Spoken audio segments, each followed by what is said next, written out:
RS brothers లో ఆషాఢం KG sale మళ్ళీ మొదలైంది. మరెన్నో క్రేజీ ఆఫర్స్ ఖైదీ చేయండి ఆర్ఎస్ బ్రదర్స్.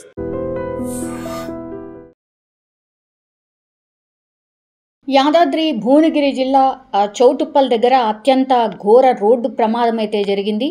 మనం చూడొచ్చు, అసలు కంప్లీట్లీ ఒక వెహికల్ అసలు నామరూపాలు లేకుండా నుజ్జుగా మనకు కనిపిస్తోంది. సో దీన్ని బట్టే మనకు అర్థమవుతోంది యాక్సిడెంట్ తీవ్రత ఎంత భయంకరంగా ఉంది అనేసి. ఈ వెహికల్ యాక్చువల్లీ గట్టిగా ఢీ కొట్టినటువంటి వెహికల్ని ఏంటి అని అంటే లారీని ఢీ కొట్టింది. ఈ వెహికల్ స్కార్పియో వెహికల్. సో లారీని స్కార్పియో వాహనం ఢీకొట్టిన సంఘటనలో 3 వ్యక్తులు అక్కడికక్కడే చనిపోయినట్టుగా చెప్తున్నారు. అండ్ వీళ్ళందరూ కూడా ఏపీ పోలీస్ శాఖకు చెందినటువంటి వాళ్ళు కావడం గమనార్హం. ఇక్కడ అంటే ఆ వెహికల్లో ఈవెన్ డ్రైవర్ కూడా ఉన్నట్టుగా సమాచారం. అయితే ఇది ఎగ్జాక్ట్లీ ఎక్కడ జరిగిందంటే యాదాద్రి భువనగిరి జిల్లా చౌటుప్పల్ మండలంలో ఈ ఘటన అయితే చోటు చేసుకుంది. అయితే ఏపీ పోలీస్ శాఖకు చెందినటువంటి వారుగా గుర్తించారు. చౌటుప్పల్ మండలంలోని ఖైటాపురం వద్ద ఈ ఇన్సిడెంట్ అయితే జరిగింది. ఇది జాతీయ రహదారి. ఒక్కసారిగా ఈ ఇన్సిడెంట్ జరగడంతో ఏమీ అర్థం కానటువంటి సిచ్యువేషన్. పూర్తిగా ఈ వెహికల్ యాక్చువల్లీ ఆంధ్రప్రదేశ్ నుంచి హైదరాబాద్ వస్తోంది. అండ్ టువర్డ్స్ హైదరాబాద్ వస్తున్నటువంటి వెహికల్ ఓవర్ స్పీడ్తో డివైడర్ని ఢీకొట్టి ఆ తర్వాత అపోజిట్లో వస్తున్నటువంటి లారీని ఢీకొట్టింది. దీంతో ఈ ప్రమాదం తీవ్రత మీరు అర్థం చేసుకోవచ్చు. ఇక్కడ డిఫరెంట్ రీజన్స్ చెప్తున్నారు. ఓవర్ స్పీడ్ అయి ఉండొచ్చు, లేదంటే ఆల్మోస్ట్ తెల్లవారుజామున జరిగినటువంటి ఇన్సిడెంట్ కావడంతో మేబీ డ్రైవర్ నిద్రమత్తులో ఒక్క కనురెప్పపాటు చాలు కదా ఇట్లాంటి యాక్సిడెంట్స్ జరగడానికి. సో ఒక్కసారిగా మరి ఓవర్ స్పీడా లేకపోతే నిద్రమత్తులో ఉన్నారా ఏంటా తెలియదు, కానీ ఈ వెహికల్లో 4 నుంచి 5 ప్రయాణం చేస్తున్నట్టుగా ప్రస్తుతం అయితే మనకు సమాచారం ఉంది. ఎగ్జాక్ట్లీ ఎంతమంది అనేది తెలియదు. ఇప్పటికైతే 2 పొజిషన్ చాలా క్రిటికల్గా ఉన్నట్టుగా చెప్తున్నారు. అండ్ 3 ఆల్రెడీ చనిపోయినట్టుగా చెప్తున్నారు. అందరు కూడా డిఎస్పీ స్థాయి వ్యక్తులే అన్నటువంటి మాట కూడా చెప్తున్నారు. సో ఈ వాహనం పోలీసులు ప్రయాణం చేస్తున్నటువంటి వాహనం డివైడర్ను ఢీకొట్టి అపోజిట్ వైపు వెళ్ళి విజయవాడ వైపు వెళ్తున్నటువంటి లారీని ఢీకొట్టింది. సో పూర్తిగా అక్కడికక్కడే స్పాట్లోనే 3 చనిపోయినట్టుగా చెప్తున్నారు. వెంటనే సమాచారం అందుకున్నారు. బికాజ్ ఇది హైవే కాబట్టి వెంటనే పోలీసులకు సమాచారం అందించడం, అక్కడికి చేరుకోవడం అయితే జరిగింది. అండ్ క్షతగాత్రులను దగ్గరలో ఉన్నటువంటి హాస్పిటల్కి ఇమీడియట్గా తరలించిండ్రు. ఈ మృతి చెందిన వాళ్ళు ఎవరైతే ఉన్నారో ఆంధ్రప్రదేశ్ ఇంటెలిజెన్స్ అండ్ సెక్యూరిటీ వింగ్లో పనిచేస్తున్నటువంటి డిఎస్పీలు మేక చక్రధర్రావు, కాంతారావుగా అయితే ప్రస్తుతం గుర్తించినటువంటి పరిస్థితి.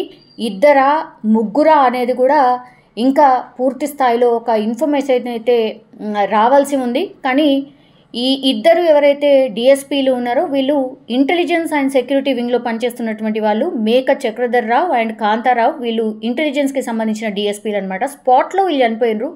డ్రైవర్ అండ్ ఇంకొక వ్యక్తి పరిస్థితి విషమంగా ఉన్నట్టు కూడా చెప్తున్నారు. సో ఒక్కసారిగా ఈ ఇన్సిడెంట్ జరగడంతో పూర్తిగా ఉలిక్కి పడినటువంటి పరిస్థితి అయితే కనిపిస్తోంది. వెంటనే హుటాహుట్న ఇది హైవే కాబట్టి పోలీసులకు ఇన్ఫర్మేషన్ ఇచ్చారు, అంబులెన్స్కి ఇన్ఫర్మేషన్ ఇచ్చారు. వెంటనే చేరుకోవడం, క్షతగాత్రులను తరలించడం అండ్ హైవే ట్రాఫిక్ జామ్ కాకుండా పూర్తి స్థాయిలో ఈ వెహికల్స్ని పక్కకు జరిపే ప్రయత్నం చేయడం, ట్రాఫిక్ని క్లియర్ చేసే ప్రయత్నం చేయడం, ఇవన్నీ కూడా ఇమ్మీడియట్గా జరిగాయి.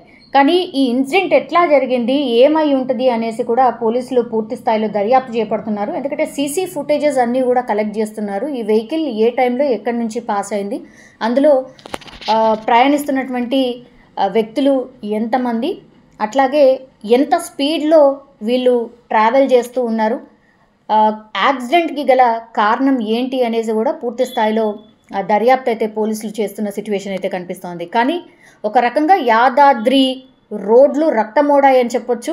ఎందుకంటే అత్యంత భయంకరమైన పరిస్థితిలో ఈ వెహికల్ మనకు కనిపిస్తోంది. పూర్తిగా స్కార్పియో వెహికల్ నామరూపాలు లేకుండా నుజ్జు అయిపోయినటువంటి సిచ్యువేషన్. ఈ యాక్సిడెంట్లో ఈ ఏపీకి సంబంధించిన పోలీస్ అఫీషియల్స్, డిఎస్పీ స్థాయి వ్యక్తులు 2 చనిపోయినరు. డ్రైవర్ ఉన్నట్టుగా చెప్తున్నారు. అట్లాగే ఇంకా ఒక్కరా ఇద్దరా అనేది కూడా ఇంకా పూర్తి స్థాయిలో ఇన్ఫర్మేషన్ అయితే రాలేదు. క్రిటికల్గా ఉంది వాళ్ళ పరిస్థితి కూడా. స్పాట్లో చనిపోయిన డిఎస్పీలు ఇద్దరైతే మిగతా వాళ్ళ పరిస్థితి కూడా చాలా క్రిటికల్గా ఉంది అనేటువంటి పరిస్థితి ఉంది అనేసి మనకున్నటువంటి సమాచారం. సో ఈ రీజన్ ఏంటి, ఈ యాక్సిడెంట్కి రీజన్ ఏంటి అనేది కూడా పూర్తి స్థాయిలో దర్యాప్తు చేస్తున్నటువంటి సిచ్యువేషన్ అయితే కనిపిస్తోంది. కానీ వర్షం పడుతోంది ఒకవైపు, సో అండ్ ఇంకోటి రోడ్స్ అన్నీ కూడా ఖాళీగా ఉంటాయి, హైవే కాబట్టి ఇంకా రైమని దూసుకు వెళ్ళొచ్చు అనేది ఒకటి. అండ్ తెల్లవారుజామున ఇట్లాంటి యాక్సిడెంట్స్ ఎందుకు జరుగుతాయంటే ఓవర్ స్పీడ్ ఒకటి, ఆ తర్వాత నిద్రమత్తు, ఇవి రెండు మేజర్ రీజన్స్ అనమాట. చాలా యాక్సిడెంట్స్ కూడా ఇందుకే జరుగుతాయి. మేబీ ఈ యాక్సిడెంట్ కూడా అదే రీజన్ అయి ఉండొచ్చు అని కూడా ఒక రకంగా ఎక్స్పెక్ట్ అయితే చేస్తున్న సిచ్యువేషన్ అయితే కనిపిస్తోంది. నిజంగా ప్రస్తుతం ఉన్నటువంటి సమాజం దేనికి ప్రయారిటీ ఇస్తుంది? ఆర్థిక సంబంధాల చుట్టూ మాత్రమే తిరుగుతుంది. మళ్ళీ ఎన్నికలంగానే చాలా విరక్తి కలుగుతాను. మంచి అనిపిస్తుంది కదా, లేడీస్ కూడా ఛాలెంజింగ్ జాబ్స్ చేసినప్పుడు చాలా బాగుంటది. ట్రాఫిక్ అసిస్టెంట్స్ గా నియమించిన ట్రాన్స్జెండర్స్ అందరితో సాల్యూట్ చేయించుకుంటున్నారు. ఫుడ్ డెలివరీ ఇవ్వటానికి వెళ్ళినటువంటి డెలివరీ బాయ్ అనిల్ పై కళ్ళ ముందు